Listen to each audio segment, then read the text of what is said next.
Estamos aquí en esta hora de la noche para presentar un debate con dos hermanos que van a tener ahí una charla, un debate, un diálogo acerca de Romanos capítulo 11, por si quieren abrir sus Biblias y buscar ahí en Romanos 11.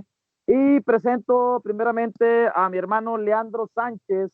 Leandro Sánchez es venezolano, pero radica en Argentina, ¿ok? Y del otro lado tenemos a nuestro hermano Luis Alfinger, que también, él sí es venezolano y él radica en Venezuela. Y la temática es la siguiente. Hay dos preguntas de las cuales se desglosa la primera, y es: ¿cuál es el Israel de Romanos 11:26? Primera pregunta. Segunda pregunta: ¿quiénes son las ramas desgajadas? Esa va a ser la temática solamente, y ese va a ser el énfasis de este diálogo o debate con los hermanos. Cada uno presentará su argumentación y al final de las argumentaciones de cada uno va a haber dos preguntas de 2 minutos al final. Pero vamos a empezar con 5 minutos cada uno, intercaladas. Ambos tendrán 5 minutos. Por lo tanto, vamos a empezar este debate o diálogo con nuestro hermano Leandro Sánchez, que se encuentra en la Argentina. Adelante, hermano Leandro Sánchez. Bien, buenas noches. Un saludo para ti, amigo, y para el amigo Luis Alfinger. Esperando que tengamos un buen conversatorio y tratando acá de definir lo que son las escrituras, poder ver cuáles son los diferentes puntos de vista. Y como siempre digo, que los conversatorios que podamos tener, debates o como lo llamemos, siempre deben ir en busca de que las personas que nos escuchen, sea de una posición u otra, puedan sacar el mayor beneficio en cuanto a conocimiento, interpretación, y pueda ser de bendición para cada uno de ustedes. En esta noche vamos a tocar un tema en Romanos 11 que es un poco complicado tocarlo porque tenemos que entrar en la parte soteriológica, pero bueno, vamos a tratar de llevarlo desde el punto de vista lo más escritural posible para que sea entendible para las personas que nos escuchan. Y aquellas personas que no tengan algún tipo de instrucción en cuanto a este tipo de interpretaciones puedan captarnos, ¿sí? Bien, yo voy a tocar la parte de Romanos 11 desde un punto de vista profético. Dentro de las escrituras o dentro de la parte profética existe una ley que es universal, que tanto para el cristianismo como para cualquier persona que tenga el conocimiento de lo que es el Nuevo Testamento, la gracia, el Nuevo Pacto. Existe una condición que está en el libro de Amós 3:7, que dice que todo lo que tiene que ver con revelación salvífica debe ser antes anunciado por los profetas, ¿sí? ¿Quiere decir esto? O debemos entender que si no existe una revelación dentro del entorno profético, la teología que nosotros propongamos o la interpretación que nosotros propongamos debe ser cuestionada o debe ser puesta bajo la lupa, ¿sí? Entonces, dentro del entorno profético, nosotros vamos a notar que Hashem promete al pueblo de Israel como pueblo, ¿sí? Aquella nación en Medio Oriente, restaurarla, llevarla al estado que Hashem siempre ha querido tener con su pueblo, en una nación que esté basada en, como dice el libro de Hebreos, en valores espirituales. Entonces, dentro del entorno profético, siempre el Eterno promete rescatar a esa nación del pecado, de lo que es la decadencia o lo que es la desviación que este pueblo ha podido tener con respecto a los mandamientos del Eterno o a la voluntad divina del Eterno. Nos encontramos entonces con esta realidad profética. Eso lo podemos encontrar en Isaías 14, Ezequiel 37, Jeremías 31, y un sinfín de eventos proféticos donde describen que Israel como nación va a ser restaurada, ¿sí? Ahora nos encontramos en el libro de Romanos 11, donde el apóstol Pablo comienza con en realidad desde el capítulo 1, el apóstol Pablo viene haciendo una especie de argumentación con respecto de lo que es Israel, de lo que el Eterno le ha prometido. En el mismo capítulo 11 establece el apóstol Pablo que el Eterno no ha desechado a su pueblo, y entre unas u otras cosas, siempre está presente en los escritos, tanto del Tanakh profético como en los escritos del Nuevo Pacto, esa promesa latente que el Eterno tiene para con Israel. Ahora, dentro del concepto semántico de Israel, de lo que es la estructura de la palabra del nombre, la palabra Israel se encuentra constituida por dos vocablos, en este caso por dos palabras, que es Yashá y que es él, que en este caso la interpretación semántica o la carga semántica del término es que es una nación que debe estar recta con Elohim. ¿Sí? Ese es el contexto semántico de la palabra. Ahora, dentro de la estructura de Romanos 11, el apóstol Pablo menciona algunas evidencias que se pueden denotar que Israel como nación está formada como un olivo, ¿sí? Tiene una especie de alegoría con respecto al olivo, que la misma carga profética establece que el olivo en este caso también es comparado con Israel. Pero como el olivo tiene ramas, y las ramas, bueno, ya esa interpretación todos la conocemos, que las ramas pertenecen a las personas, y así sucesivamente. Entonces, dentro del contexto del olivo, las ramas serían en este caso las personas que están dentro de esa nación, como lo dice el libro de Isaías 14:1, que el Israel del Eterno, el Israel restaurado, iba a estar en este caso conformado por judíos y por gentiles que hayan sido injertados dentro de la profecía de Isaías 56, hayan sido injertados a esa nación por medio de la creencia del nuevo pacto. En Jeremías 31 y en Ezequiel 36 y 37 podemos denotar que el Eterno promete la restauración final de Israel con la injerción, o en este caso la adopción, de las personas que hayan salido de las diferentes naciones y puedan ser injertadas en este caso al pueblo de Dios, que es Israel. ¿Sí? Dentro del entorno profético nosotros no encontramos ninguna profecía donde haya... tiempo, Leandro. Perfecto, mi hermano. Perdón. Perfecto. Sí, nada más que está largo el tema y pues sí, verdad, la verdad, hay mucho que hablar. Le damos lugar a nuestro hermano Luis Alfinger, por favor. Dime por favor el tiempo. Ya. Bueno, estoy de acuerdo en el lado profético que habla el hermano Leandro. Bueno, la primera pregunta es, ¿cuál es el Israel de Romanos 11:26?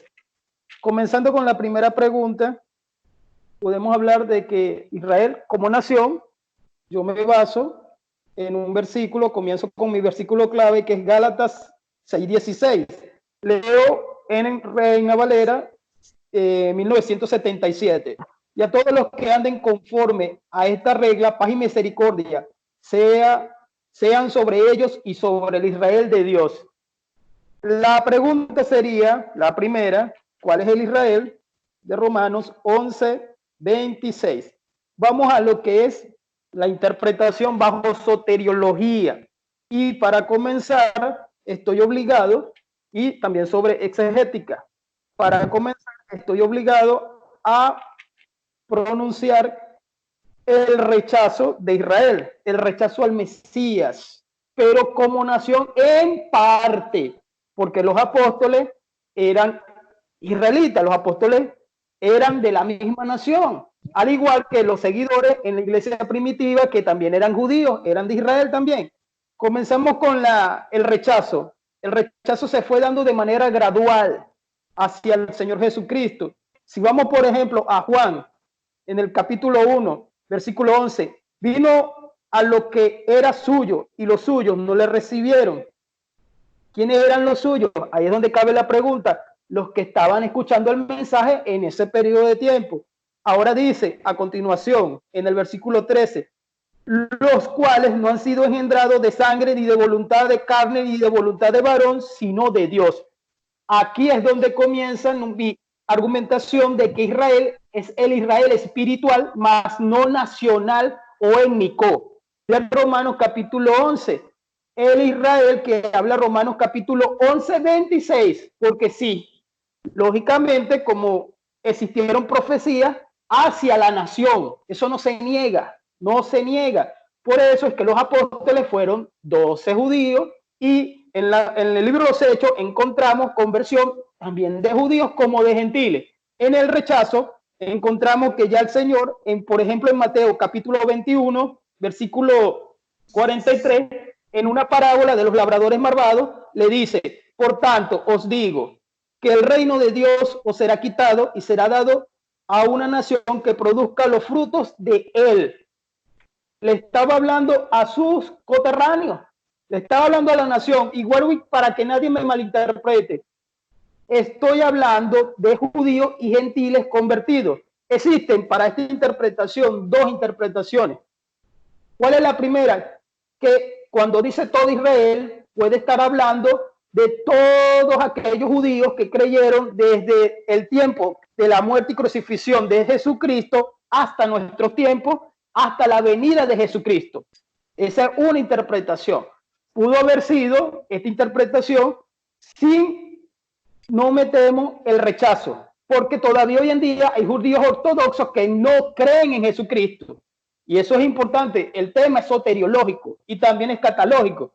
Pero vamos a la pregunta. También está la segunda interpretación, que es la que yo más tengo, es decir, que el Israel de Dios, a partir del rechazo, que no tiene exactamente un orden cronológico, pero Israel en el año 70, como todos sabemos, fue destruida en Jerusalén por Tito, fue dispersa Israel, estoy hablando de nación, y todo aquel que empezó a creer judío en el Mesías fue integrado a este Israel espiritual con los gentiles. Desde aquel entonces, todo Israel será salvo. Pero sí va a existir una plenitud, lógicamente. ¿Cuál es la plenitud? Lo que enseña Romanos capítulo 11. Voy a lo que es, hermano, la salvación de toda este Israel de Dios, porque hay un Israel carnal. ¿Qué está esperando el Israel de Dios? A la nueva Jerusalén. Algunas interpretaciones dicen que estamos esperando gobernar en Jerusalén terrenal, la que está allá en el Medio Oriente, etcétera, etcétera. Todos sabemos esas interpretaciones. Voy a una anotación que tengo aquí referente a Romanos capítulo 11 en el versículo 26. Escuchen bien, hermanos. ¿A quiénes interpretan Romanos 11:26? Algunos dicen que la conversión es todo Israel, hablando completamente de Israel. Hay algunos que son hasta excesivos, incluyen a los judíos ortodoxos. Eso es imposible, porque la única condición para ser salvo es por la sangre del nuevo pacto, la cual derramó Jesucristo. Este es mi nuevo pacto, en mi nombre. Hasta aquí lo dejo. Hermano, continúa. Dale, Heriberto, por favor. Okay. Hermano Sánchez, adelante. Bien, es muy interesante lo que tú estás tratando de exponer, pero tenemos que entender algunas cosas. Nosotros no podemos empezar a aislar, a interpretar el texto de manera aislada. Fíjate que el libro de Juan tú señalas que el rechazo de los judíos y ese tipo de cosas, pero estás haciendo una interpretación donde estás uniendo, donde estás manifestando que las ramas, en este caso, rechazaron al Mesías, y por eso, como las ramas rechazaron al Mesías, Israel cambia de una condición terrenal a espiritual. Bueno, eso en las escrituras, Israel espiritual e Israel terrenal tiene una convicción dentro de la carga semántica del término, como te expliqué. Y eso no lo explicó, el primero que lo explicó no fue ni Pablo, no fue ni Yeshua, no fue ni Jesús. Eso lo explicó fue un judío llamado Hillel, que era uno de los líderes de la casa de una de las escuelas que había en el periodo del Segundo Templo. Hillel determinó que Israel estaba basado en los mandamientos del Eterno y en la voluntad divina del Eterno. Y por eso Israel, la concepción era divina, o la concepción de Israel era un Israel dentro de los valores espirituales. Por eso es que el libro de Hebreos habla que Abraham esperó recibir una tierra con valores espirituales. No dice que esperó recibir una tierra espiritual. Eso de tierra espiritual no existe. La tierra, tierra, y espíritu, espíritu. Los espíritus no tienen nada, cosas materiales o no son tangibles.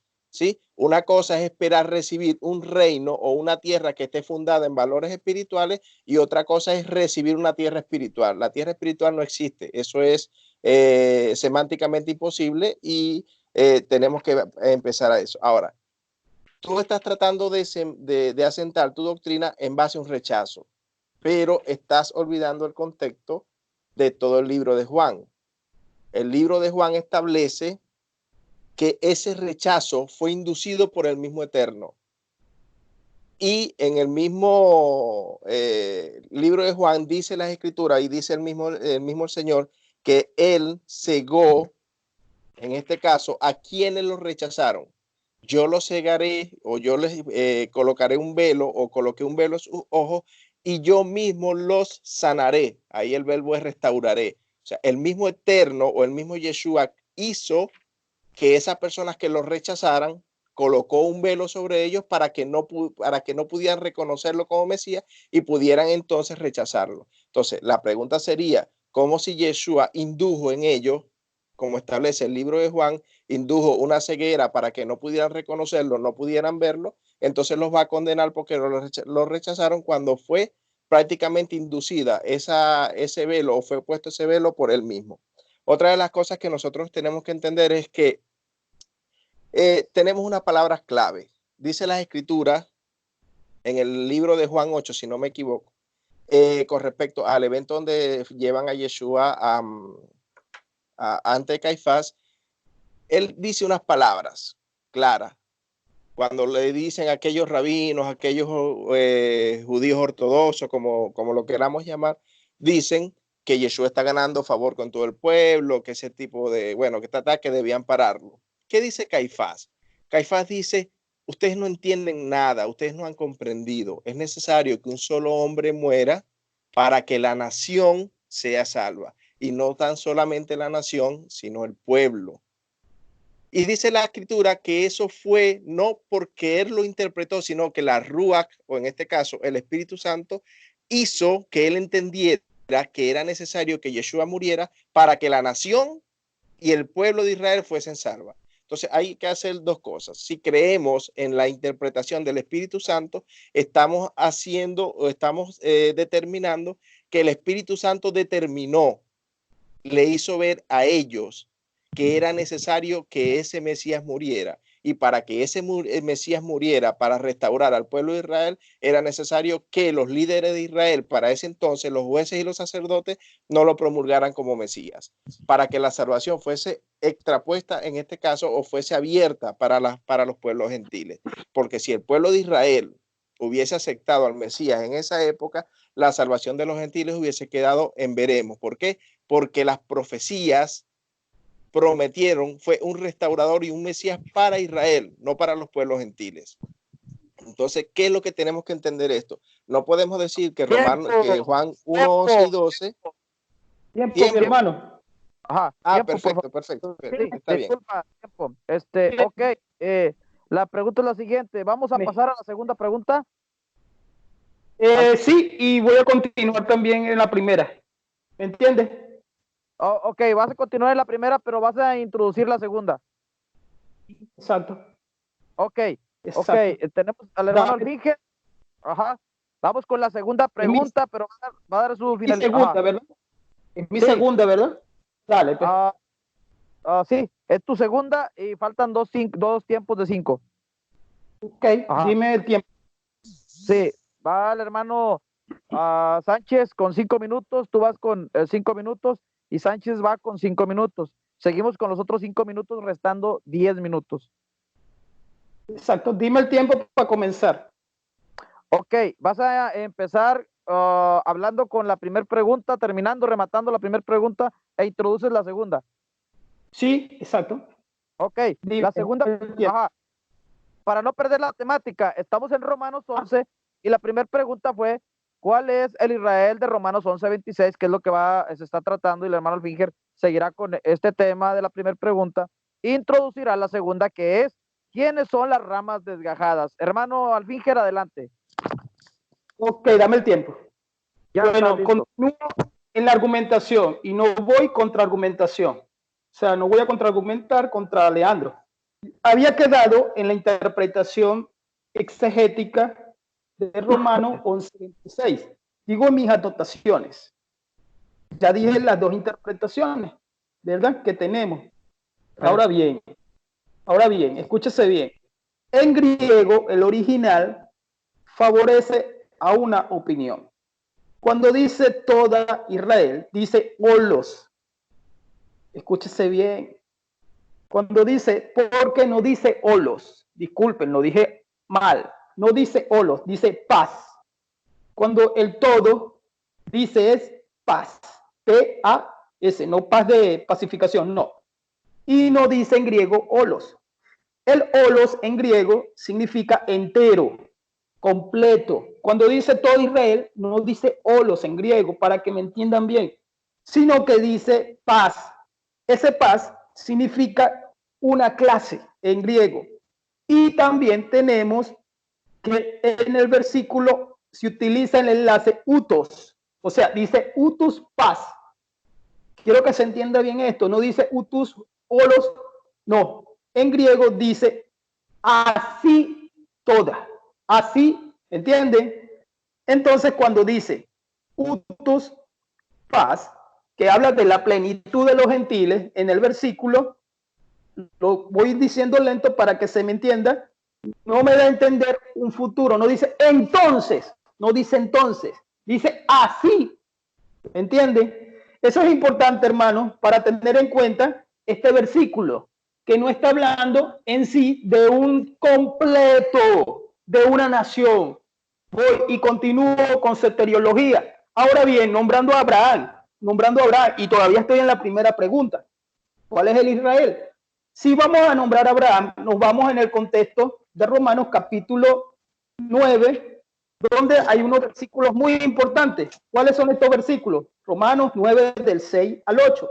No es que la palabra de Dios haya fallado, porque no todos los que descienden de Israel son israelitas, y por ser descendientes de Abraham son todos hijos, sino que en Isaac te será llamada descendencia. No son hijos de Dios los que son hijos según la carne. Y sí hay un lugar espiritual el cual los cristianos estamos esperando, que es la nueva Jerusalén, y es la que estamos esperando, y es un cosmos, eso también es una palabra en griego, que no me voy a salir del tema. Ahora el versículo dice, sino que son los hijos según la promesa. ¿Cuál era la promesa? La de Génesis. Ustedes la conocen, no me voy a ir a Génesis. Que a Abraham se le dio la promesa. ¿Quiénes entran en la promesa de ser este Israel espiritual? Que sí existe, porque estamos esperando la nueva Jerusalén celestial, no una nueva Jerusalén terrenal. ¿Cuáles son los de la promesa?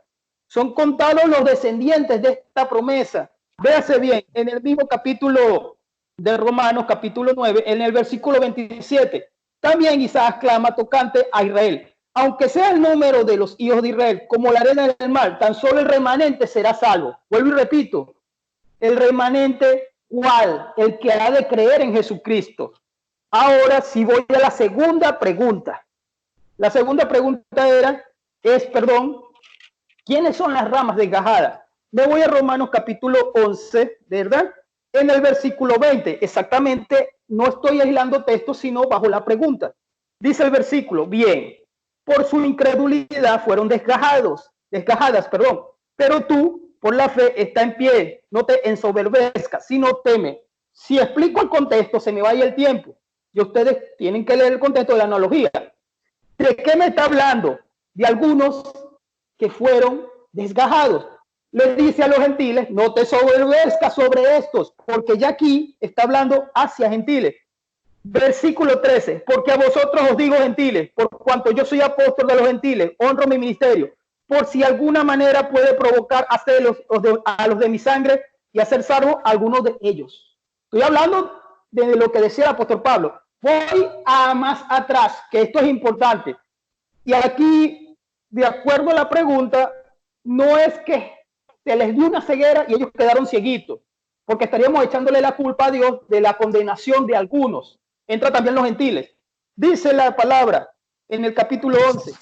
Tiempo, hermano Fischer. Tiempo, hermano Fischer. Ok, pasamos con el hermano Leandro Sánchez y tiene los otros 5 minutos si le quiere añadir algo a la primera pregunta o si quiere continuar con la segunda. Adelante, corre tiempo.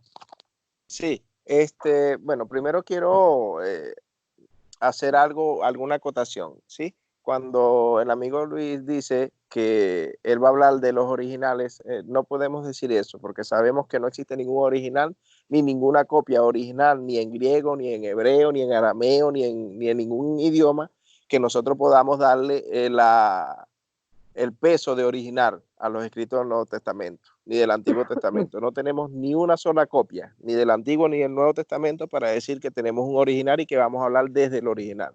En dado caso, tendríamos que decir, vamos a hablar de tal MMS o de tal códice del siglo tal, que es la copia que más antigua se tiene. ¿Sí? Tendríamos que hablar desde ese punto de vista.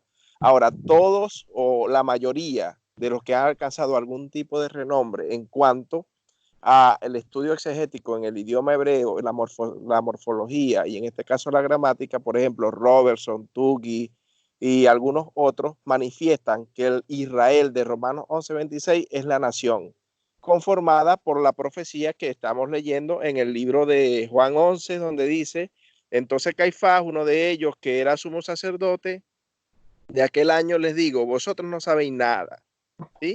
Ni consideráis que os conviene que un solo hombre muera por el pueblo y no que toda la nación perezca. Pero esto no lo dijo por sí mismo, sino que siendo sumo sacerdote de aquel año profetizó que Jesús iba a morir por la nación. Cuando habla la nación ahí en las copias griegas, automáticamente se está refiriendo a la nación de Israel. Ahora tendremos que aprender a diferenciar lo que son personas y nación. La interpretación y la revelación que el apóstol Juan está incluyendo sobre Caifás es una revelación que promete salvación para Israel. La nación no está hablando de una Israel espiritual ni nada. Está hablando de la nación de Israel y va a ser salva. Ahora, en el contexto de Romanos 11, nosotros encontramos algo muy particular. ¿Qué encontramos nosotros en el libro de Romanos 11? Fíjese, con respecto a lo que dice el apóstol Pablo en uno de los últimos versos, donde dice, ciertamente en cuanto al evangelio, son enemigos por causa de vosotros, pero en cuanto a la elección, son amados por causa de los padres, ¿sí? Que es el contexto de lo que él ha venido hablando. Ahora, tenemos que resaltar este punto de vista. Son enemigos de los gentiles por causa del evangelio, pero son amados por los padres por causa de la elección. Es el contexto de Romanos 11. Y remata el apóstol Pablo diciendo, porque irrevocables son los dones y el llamamiento de Dios. Porque así como vosotros en un tiempo fuisteis desobedientes a Dios, pero ahora en la desobediencia de ellos habéis alcanzado misericordia. Acá está la clave para entender el aspecto soteriológico. Si el pueblo de Israel, o en este caso los líderes de Israel, hubiesen sido obedientes a la voz del Mesías, los gentiles no hubiesen tenido oportunidad de salvación. ¿Por qué? Porque el contenido profético prometía un Mesías para Israel, no para los gentiles. Fue necesario que Israel rechazara al Mesías para que la salvación se expandiera a los pueblos gentiles. Y dice, así también ahora estos fueron desobedientes para que por la misericordia mostrada a vosotros, ellos también ahora alcancen misericordia. Y dice la Escritura, porque todo, fíjense lo que dice la Escritura, porque a todos encerró Dios en desobediencia para mostrar misericordia de todos. Lo que no podemos nosotros negar acá es que existe un misterio donde dice, oh profundidad de la riqueza, de la sabiduría y el conocimiento de Dios. Cuán insondables son sus juicios e inescrutables sus caminos. ¿Qué tenemos que entender? Que es un misterio. Pero el misterio está resuelto en la interpretación que el Espíritu Santo, en este caso la Ruach HaKodesh, establece en Caifás. El Mesías murió por la nación de Israel. Ahora, dentro del contenido profético, los gentiles se salvan es entrando a Israel. Es lo que dice el apóstol Pablo en el libro de Efesios 2. Cuando una persona acepta a Yeshua, compró con su sangre la oportunidad de que estos sean injertados al olivo natural, que el olivo natural es Israel. Y bajo el concepto profético no existe una sola profecía que nos diga que Dios iba a cambiar al pueblo de Israel por una iglesia o por un pueblo espiritual, o que ya no iba a ser la nación de Medio Oriente donde nosotros la conocemos, que ya la tierra prometida iba a ser esa. Tiempo, mi hermano. Tiempo, mi hermano. Tiempo. Perfecto. Sí, ok. Disculpa. Ok, nos restan 5 minutos de Alfinger. Adelante, hermano Alfinger, y vamos a pasar después a las dos preguntas. Ajá. Las preguntas, ¿quién comienza en las preguntas? ¿Él o yo? Va a empezar, como vamos en la secuencia, tú estás ya introduciendo los últimos 5 minutos y él continúa con las preguntas y así, sucesivamente. Las preguntas, ustedes deciden si las dicen completas las dos preguntas de una vez o separadas, una y una. Debería ser una y una. Muy bien, ok, empiezan los últimos, ok, terminan los 5 minutos y pasa Leandro a la primera pregunta y tú la respuesta y luego él a la siguiente pregunta y luego la respuesta. O sea, exacto, cronológicamente. Ok, adelante, ya tenemos tiempo. Bueno, voy con la segunda, ¿quiénes fueron los desgajados? Y un poquito voy a utilizar mi tiempo para... Nadie está negando que el evangelio sea también para los judíos o para Israel. Pablo dice, y sabemos que el Señor, el Mesías, Yeshua, vino a los suyos, que eran ellos. Y también fue enviado la predicación para ellos. Cuando encerramos un misterio, ya el misterio está revelado. El misterio era el plan de Dios divino, que era un gran misterio. Por eso él lo dice. Voy a lo que dije. No tenemos copias originales. Es verdad, no tenemos originales. Pero ahí dice en griego, utus vos, podemos buscarlo en el Códice Vaticano, el Código Sinaítico. Sería otro tema. Ahí lo dice y ya lo expliqué. Ahora no estoy en contra ni de Robertson porque yo no soy un erudito griego, pero etiológicamente tengo a Luis Bacon del siglo pasado, tremendo, cualquiera lo puede buscar en Google. También tengo a Charles Hogger y entre otros el mismo José Grau, español, que es español más no gringo ni europeo. Comienzo entonces, sí fue para todos. Pablo dice en la misma secuencia de Romanos capítulo 1, él lo dice, porque no me avergüenzo del evangelio. Pablo tenía que presentar el evangelio. ¿A quién primeramente? Al judío primeramente. Yo no estoy negando de que haya judíos salvos. Yo no estoy negando de que haya nación de judíos salvos. Ahora, en su totalidad, ese todo Israel, es cuando entran los gentiles. Que los gentiles fuimos injertados ¿en dónde? ¿En una nación? No. Ahí es donde cae. Vamos a a Efesios capítulo 2. ¿Por qué? Porque Efesios capítulo 2, en el versículo 14, no me dice cosa similar. Me dice que es uno. Porque es un solo pueblo en Cristo, es una sola iglesia en Cristo, es una sola congregación en Cristo, es una sola nación en Cristo. Estoy hablando espiritualmente, no estoy hablando de una nación terrenal. Dice, porque Él es nuestra paz. Que de ambos pueblos, aquí se está hablando de los dos pueblos. De ambos pueblos hizo uno, lo dice el versículo. ¿Qué derribó? Ya eso es otro tema, derribando la pared intermedia de separación, ya eso es otro tema. Lo importante es que hizo uno solo. Ahora, en Romanos capítulo 11, donde me había quedado, que eran los textos más importantes referente a la soteriología de Israel, dice, a partir del versículo 5, esto es importante que lo leamos. Pues bien, del mismo modo también en este tiempo ha quedado un remanente conforme a la elección por gracia. La gracia. ¿Por qué dice un remanente? Quiere decir que aquellos que no creyeron, cuando encierra un misterio, está hablando del plan de salvación. Eso es lo que está hablando, el cual ya nosotros lo conocemos. Dice, y si, el verso 6, y si por gracia ya no se basa en obras, es porque es por gracia. No quiero enredarme en esto, no quiero quedarme especificado en la gracia y todo aquello, porque vamos a la pregunta, ¿quiénes son los desgajados? ¿Por qué digo todo esto? Por el versículo donde me está hablando, en el versículo 20, ¿quiénes son los desgajados? Por su incredulidad. La pregunta que siempre hago, ¿fe a quién? Fueron incrédulos. O sea, no hubo un Dios que dijo, sé incrédulo, porque eso es un Dios injusto, sino que ellos fueron incrédulos. Dice el versículo, y así por obras, ya no es por gracia, ni de la manera la obra ya no es obra. Versículo 7, ¿qué pues? Lo que buscaba Israel, nación. entiéndase bien, remanente fueron salvos. Aquí se está hablando de la nación, lo que buscaba Israel, no lo alcanzó, ¿me entienden? Pero los escogidos, paréntesis, los escogidos sí lo alcanzaron y los demás fueron endurecidos porque no quisieron creer. No fue un Dios que endureció y porque Dios no es ningún ser malvado, sino que ellos no creyeron. Ya en Juan capítulo 1 se leyó eso. Ahora, cuando me habla del evangelio, no es que nosotros los gentiles le presentemos el evangelio a los judíos y los judíos van a ser nuestros enemigos, no, porque en Romanos capítulo 1 automáticamente Pablo, siendo judío, llevaba el evangelio primeramente a los judíos. Y en el libro de los Hechos tenemos que buscar los versículos infinidades de veces cuando Pablo presentó en las sinagogas el evangelio a los judíos en el Shabbat. Eso lo sabemos porque Pablo era judío. Él presenta con Bernabé, con Silas, el evangelio.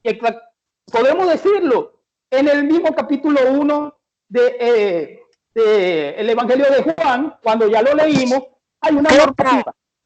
Tiempo, hermano Alfinger, tiempo. Ok, terminamos las argumentaciones de 5 minutos y pasamos a las 2 preguntas, cada uno de 2 minutos. Empezamos con el hermano Leandro Sánchez y tiene 2 minutos para hacer su pregunta, hermano. Adelante, corre tiempo. Bien, esta es mi primera pregunta, ¿sí? La primera pregunta que yo voy a hacer está basada en el libro de Juan, capítulo 12, verso 40, donde el mismo Yeshua dice, ha cegado sus ojos o he cegado sus ojos y endureció su corazón para que no vieran con los ojos y entendieran con el corazón y fueran convertidos. Aún así los sanaré. Esto dijo Isaías porque vio su gloria y habló acerca de él. Mi pregunta, el rechazo de los judíos, de acuerdo al libro de Juan capítulo 12, se debió a que el mismo Dios cerró sus ojos, endureció su corazón, para que no vieran con sus ojos y entendieran que Yeshua era el Mesías, ¿sí o no? Dame 2 minutos. Mi pregunta. Dame 2 minutos, por favor, Heriberto. Dime. Adelante, Leandro, adelante, siga, falta todavía Sí, ya esa es mi pregunta. Según lo que está establecido en el libro de capítulo de Juan 12:40, fue Dios el que endureció y cerró el corazón de los líderes de Israel para que no recibieran a Yeshua y no entendieran el mensaje de salvación, ¿sí o no? Dame el tiempo, Heriberto. Adelante, todavía corre tiempo. Ok, escúchese bien. Voy a leer el versículo. Ha cegado los ojos de ellos y endurecido su corazón. Viene hablando de la incredulidad de los judíos. Ok, a ver, permítame tantito. El tiempo no corrió completo. No sé si quiere disponer de esos 33 segundos o si quiere que ya Alfinger conteste, pero ya. Esos 33 pasan con Alfinger y con los dos. Responde, Leandro, por favor. No entiendo, no le entendí lo que él dijo. Le quedaron 33 segundos. Se los cede al Finger porque le van a quedar 33 segundos y 2 minutos al Finger. Sí, mi pregunta está esa. Mi pregunta es esa. Ya él va a determinar su tiempo y mi pregunta está fundamentada en eso. Dice la escritura que Dios cegó y endureció su corazón para que no entendieran en su corazón que Jesús era el Mesías. ¿Sí o no? Pon por favor el tiempo, varón. Dime. Ya le tomé quedan 23 segundos. No sé si ahora sí quiere se lo cedo al amigo Alfín. Dame mi tiempo a mí. Dame mi tiempo para responder. Leandro, le quedan 23 segundos. Usted diga lo que tenga que decir. No, se lo cedo. Ya yo hice mi pregunta. Se lo cedo al Finger y que tenga un poco más de tiempo para responder. Adelante, corre tiempo. Juan capítulo 12, donde él está haciendo la pregunta. Vamos a irnos unos versículos más atrás. Él está hablando de Isaías, del profeta Isaías, para que se cumpliese la palabra del profeta de Isaías cuando dijo, Señor, ¿quién ha creído nuestro anuncio? Había un anuncio en este periodo de tiempo y continúa el anuncio del evangelio. ¿Quién ha creído nuestro anuncio? No es Dios que está cegando. El que no creyó, el endurecimiento viene, entiéndase bien, porque ellos no creyeron. Ya cuando una persona, esto es soteriología, hermano. Dios no anda cegando a las personas. porque entonces es un Dios injusto, porque en el día del juicio entonces le van a decir a Dios, mira, tú me cegaste, Dios. Eso sería algo ilógico. El endurecimiento viene después que la persona no cree en Jesucristo. Entiéndese bien esto. Entonces, lo que tiene que decir es que el anuncio se dio, llegó el Mesías y la gente no creyó en el Mesías. No estoy hablando del completo, sino de la parte. Los que creyeron en el Mesías, sí creyeron. Los que no creyeron han sido condenados. Porque tendríamos que hablar del día del juicio. Entonces dice, porque por esto podrían creer, porque también se le dijo a Isaías, o sea, tienen que haber creído porque el anuncio estaba ahí. ¿Quién estaba anunciando? Nada más y nada menos que el mismo Jesús. Entonces no podemos colocar a Dios como una persona o un ser que anda cegando a judíos. O sea, sería un Dios malcriado. Yo no describo a Dios así. Es endurecimiento en parte cuando ellos no han creído a Yeshua. Escúchase bien eso. Endurecimiento en parte porque no creyeron a Yeshua. Ya después que la persona no cree, es como que no quisiste creer, endureció el corazón. Estoy hablando ya en el sentido de creer en Jesucristo. Dime, Heriberto, hasta aquí lo dejo y voy a mi pregunta. Ok, muy bien, va la pregunta de Sánchez contestada por Alfinger y seguimos con la pregunta. Empezamos ahora con Alfinger preguntando a Leandro. Adelante. Ok, ¿me escuchas bien, Leandro? Sí, amigo, sí, te estoy escuchando. Mira, adelante. Capítulo 1 de Juan. No vamos a caer en la pregunta de quiénes eran estos. No. Dice la condición de ser salvo. Sabemos bien que es la condición, pero es necesario entender. Y la pregunta mía es, ¿cómo se sabe un judío ortodoxo que ya no creyó en Jesucristo? Él murió y no creyó en Jesucristo. Porque aquí dice en el capítulo 1:12, pero a todos los que le recibieron, a los que creen en su nombre, le dio potestad de ser hechos hijos de Dios. Esa es mi pregunta. ¿Cómo se va a salvar un judío ortodoxo que no cree en Jesucristo? Esa es mi pregunta. De acuerdo al texto. La tienes, mi hermano, para que tomes nota en el tiempo. Sí, para que él responda. Ok. Ya es la pregunta, ¿verdad? Es la pregunta, ¿verdad? ¿Cómo se llama un judío ortodoxo? De acuerdo a Juan 1. Un judío ortodoxo que cree. Ok, tienes 2 minutos, Leandro Sánchez, para responder la pregunta de Luis Alfinger. Adelante. Bien, sencillo. La condición de las escrituras, tanto del Evangelio como del Tanakh, es clara. ¿Sí? La salvación depende única y exclusivamente a través de la redención por el Mesías. Eso lo sabe Israel y eso lo sabe todo el mundo. Ahora, ¿qué es lo que sucede? La condición para poder ser justificado es, lo dice claramente el Evangelio, todo hombre será juzgado por las cosas buenas y malas que haya hecho mientras estuvo con vida.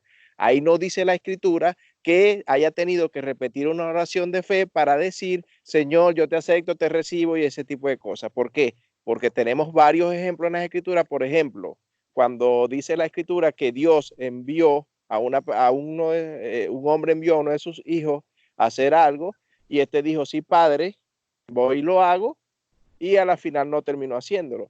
Pero aquella persona que dijo que no lo iba a hacer o aquel hijo que dijo que no lo iba a hacer, terminó haciendo la voluntad de su padre. En este caso, si una persona dice negar a Jesús o dice no creer en Jesús, pero vivió conforme a sus enseñanzas, practicando la justicia, la honestidad, el amor y la misericordia, el día en que sea su juicio, eso va a pesar sobre su vida.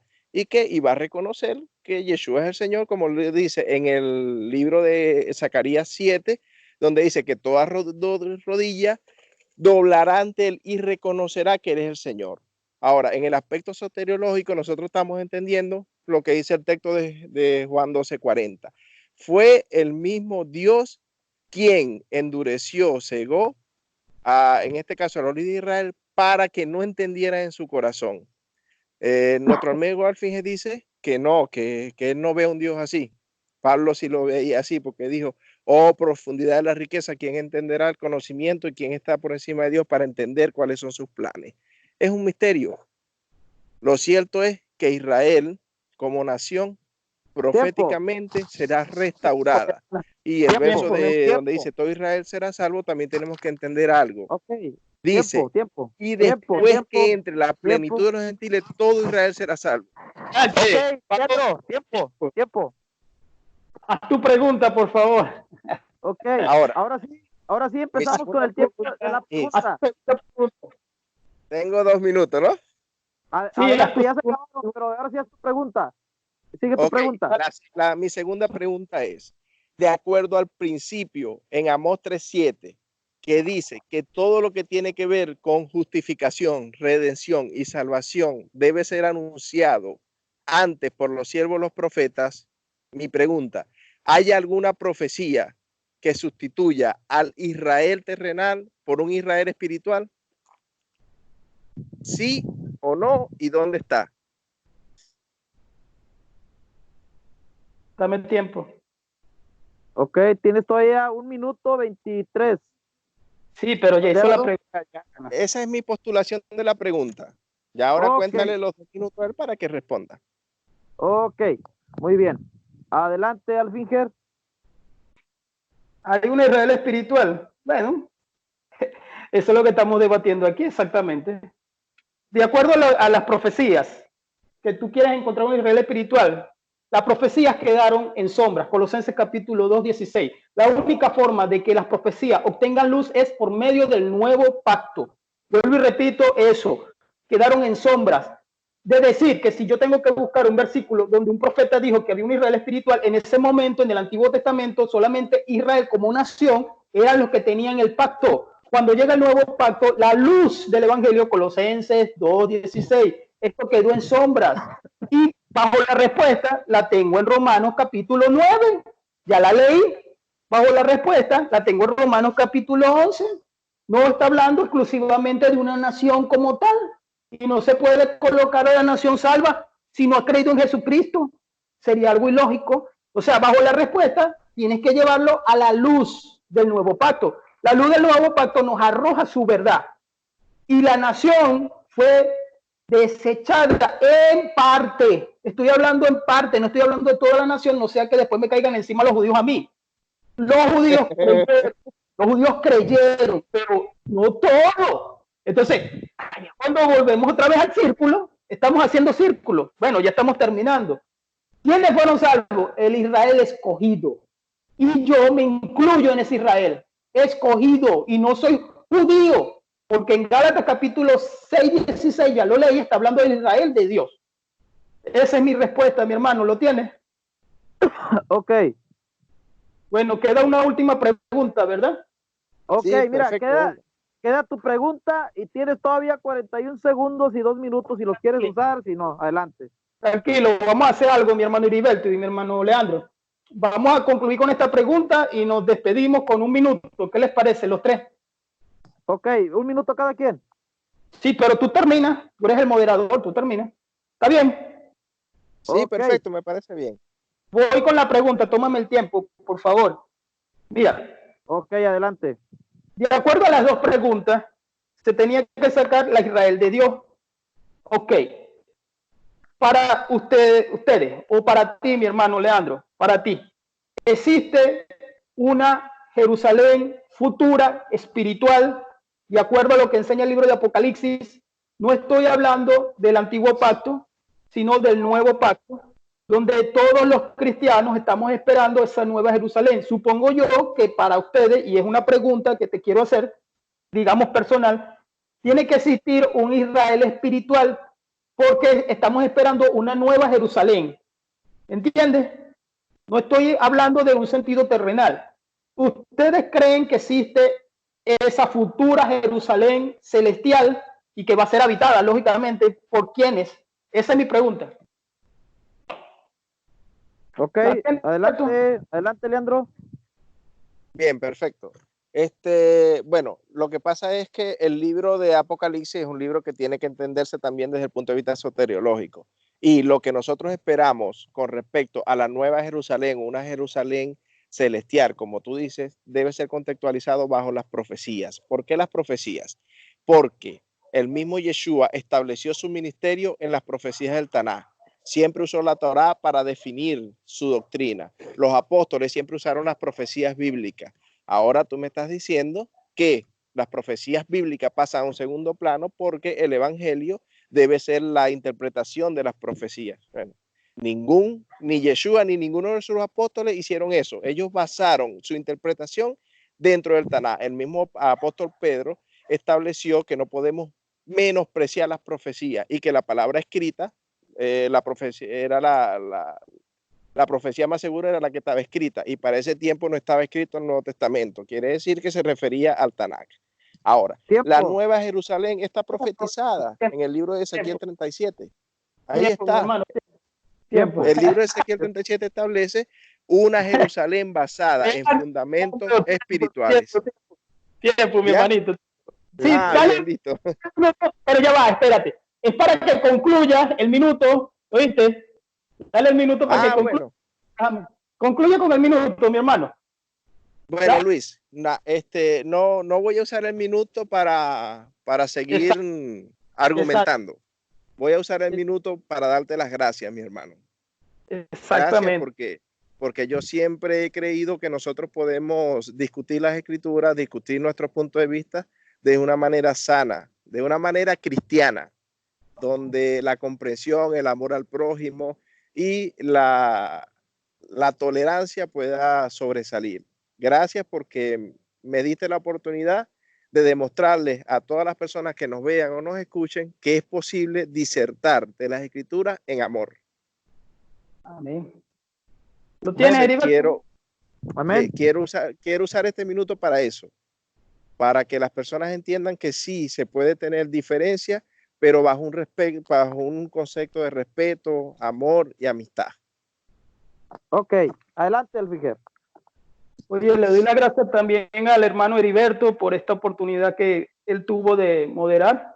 Y gloria a Dios, primeramente a Dios siempre sea la gloria, a Yeshua, a Yahweh, y el hermano Leandro que nos permite ya llevamos casi 50 minutos, gracias al Señor.